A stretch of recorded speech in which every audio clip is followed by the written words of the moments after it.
Welcome to the deep dive. Today we're doing something a little different. We're taking what seems like a really small source. Just a simple conversation, actually, between two people, Max and Olivia. Yeah, exactly.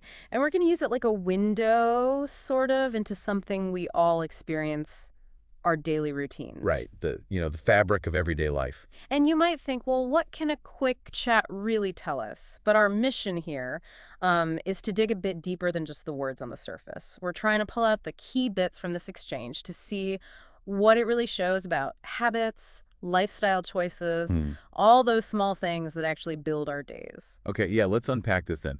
So we find Max and Olivia maybe sitting somewhere having a coffee perhaps. And the very first thing they talk about tells us a lot about how their days started, how they woke up. Exactly. Max is pretty straight up, says he feels a little tired, but fine otherwise. Olivia, though, she says she's doing well, and she thinks it's because she woke up early. And they give specific times. Olivia was up at 6 a.m. Max, 7:30 a.m. That's an hour and a half difference right at the beginning. That sets a potentially totally different pace, doesn't it? Different energy for the morning. What does that suggest straight away? Well, it kind of highlights maybe different chronotypes or just plain old habits. Olivia actually used that early start. She went for a walk, made some tea. Uh-huh. Max, he admits he just didn't want to get out of bed. Yeah. So it's not just the time, it's how they use that first hour, or didn't use it, I guess. One was active, the other was, well, fighting gravity. And let's be honest, Max's struggle there, that's super relatable, isn't it? Oh, totally. That fight with the alarm clock, wanting to stay buried under the covers, loads of us know that feeling. So you immediately see these two different starts. And then, after getting up, they move on to breakfast, fueling up. Max had toast and eggs, called Simple. classic breakfast food, yeah. And Olivia. She went for oatmeal with fruit, described it as a light breakfast. So even there, just in that little detail, you see slightly different ways of thinking about starting the day's fuel. One's maybe quick and familiar, the other maybe thinking lighter, healthier. Could be. And talking about breakfast naturally leads them to how they feel about cooking in general. Food prep. Olivia says she cooks simple stuff most days, and she actually enjoys it. Right, and this is where Max kind of confesses he's not really a cook. Mm-hmm. He says he usually buys food or eats out. That's a big difference, isn't it? The home cook versus the, takeaway person. It really is. That affects so much money, health, time, all of it. It's a major split in how people manage daily life these days. Yeah. And what's interesting is Max actually says he wants to change that. He asks Olivia if she can teach him something. And she's immediately like, yeah, sure. Suggest something easy they can cook together. Exactly. So the chat isn't just looking back at what they did, it's actively planning something for the future, a shared thing, driven by him wanting to, learn a new skill. That's where it gets really interesting, moving from just noticing habits Yeah. to actually trying to shape new ones and doing it together. Okay, so cooking plans. Where do they go next? They look at the day ahead, the immediate plans, and something they both need to do comes up: shopping. The errands.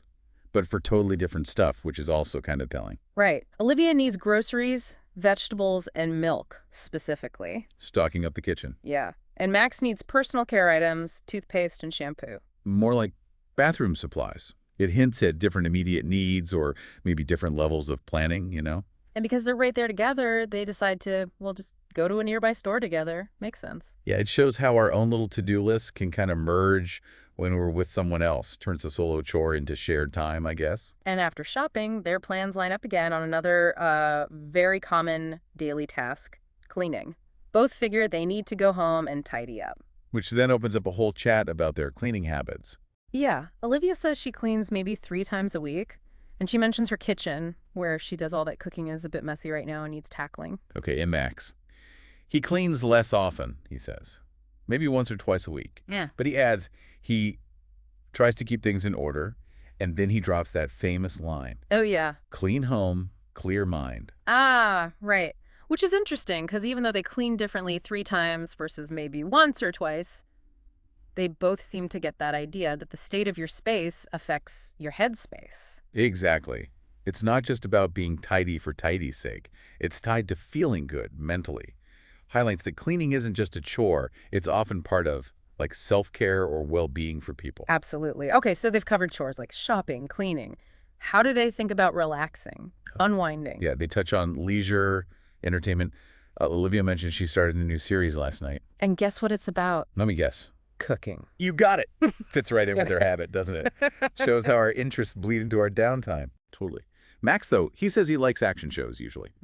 But for tonight, he wants something relaxing. Ah, that distinction is key, isn't it? Not just entertaining, but specifically relaxing. Yeah. And Olivia picks up on that. Suggests travel shows, maybe nature documentaries, calls them peaceful options. And Max seems receptive, says he might watch one tonight. So again, the conversation itself is nudging a future choice. Okay, so the day's winding down in their conversation too? Yeah. Where does it end? Right at the end of the day, bedtime. Sleep habits. Olivia, who's the early riser, is also an early sleeper, usually aims for bed around 10:30 p.m., says she likes to sleep early. Makes sense. And Max, maybe not surprisingly given the tiredness and the later start. Yeah, he's got a less strict bedtime, sometimes 11 p.m., sometimes midnight. And he knows why. Oh yeah, what's the reason? Staying up watching videos too long, that screen time trap, so easy to fall into. Tell me about it. That digital rabbit hole. And Olivia gives him some really simple, practical advice from her own experience. Just try stopping screen time 30 minutes before bed. Says it helps. And Max gets it immediately. Says it makes sense, he'll try it. That's another great little moment, isn't it? The chat delivering not just info, but actual actionable advice that's accepted. Someone's actually going to try something different because of the conversation. It really moves beyond just talking about habits to potentially changing them. Yeah. Okay, so how does the whole chat wrap up? Well, it comes back to the present moment. They decide to finish their coffee and actually go shopping, put those plans into action. And Max sort of sums up the day ahead. He calls it a good day to do small things. Which is a nice perspective. Yeah, but Olivia adds a little something. She gently pushes back, saying, every day is good for small things. Let's enjoy today. Oh, I like that. It's a reminder that it's not just about ticking off the tasks, right? It's about the experience of the day itself, even if the list seems kind of mundane. Exactly. And they agree on that, to just enjoy the day, these small things included. Wow. It's actually kind of amazing how much you can pull from what sounds like just a casual catch-up. It really is. From the second they wake up to thinking about bedtime, you see these contrasts playing out: early bird versus night owl, maybe, the cook versus the food buyer, different cleaning styles, different ways they want to relax. But you also see all the things they share. These universal needs, need for food, supplies, some kind of order, relaxation, and connection, obviously. They're having this chat together. And crucially, you see the conversation itself doing work. It's not just reporting facts. It's influencing choices. It's planning stuff together, offering advice, getting advice, reframing how they even see the day ahead. Looking at those specific details, the 6 a.m. versus 7:30, the toast versus oatmeal, veggies versus toothpaste, how often they clean, the shows they watch, it lets you map out their individual rhythms. Yeah, you see how they build their unique days. But it also probably makes you think about your own patterns, right? You might recognize some of this in your life. Definitely. So Max calls it a good day to do small things. Olivia says every day is good for small things. What's the takeaway here for you listening? I think it really brings up a big question, doesn't it? Think about the sum total of your own small daily choices. The exact time you actually drag yourself out of bed, what you eat first thing, Wow. how you use those little pockets of free time, whether you have a routine for tidying up, when you finally put down your phone at night. All those tiny decisions. Exactly. How does the buildup of all those seemingly minor choices actually shape the feel, the productivity, the whole experience of your day, not just once in a while, but every single day? How do those small things accumulate over time to paint the bigger picture of your life?